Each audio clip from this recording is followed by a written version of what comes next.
que j'ai raconté une fois une histoire à des enfants. J'ai accompagné cette histoire de loup qui faisait un peu peur dans les bois et tout ça, avec une ombre chinoise où je figurais la tête du loup avec mes mains. Et du coup, ça leur a fait une peur bleue de voir ça sur le mur de la chambre. C'était absolument extraordinaire. Toutes ces matières sont très variables. C'est la paille, le feu, de la fourrure, le cuir, le tissu. Et après, on peut tout imaginer. Il m'est arrivé de passer des heures à recueillir de la mousse, des branchages, des piles de pain, de n'importe quoi qui pouvait tout à coup servir. Après, je peux passer à des choses suprasynthétiques, des plastiques. Il n'y a pas toujours cette volonté de faire durer cet objet. Donc il peut avoir un côté éphémère qui donne vraiment une sorte de sans limite. C'est énorme, quoi.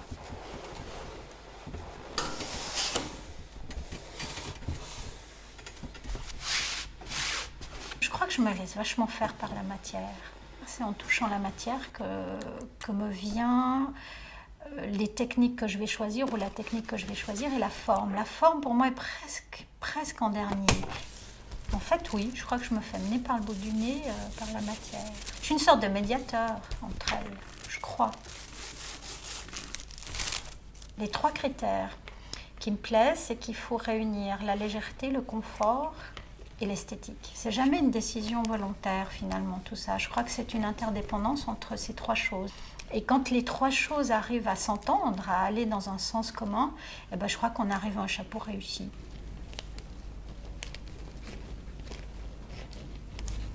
Il y a une multitude de forces et de gestes. Il y a une telle variété, c'est-à-dire de passer de la force volontaire pour tirer un feutre à la délicatesse du doigté pour poser des perles, de la dentelle sur un support léger ou de travailler des choses très, très dans la subtilité.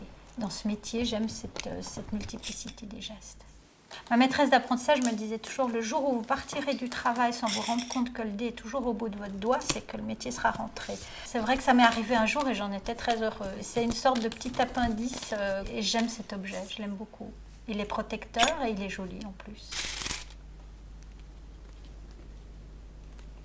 Je suis quelqu'un qui est beaucoup dans le geste, même quand je ne travaille pas, je fais beaucoup de choses avec mes mains. Dans l'esprit, ça déborde forcément dans ma vie autre que professionnelle.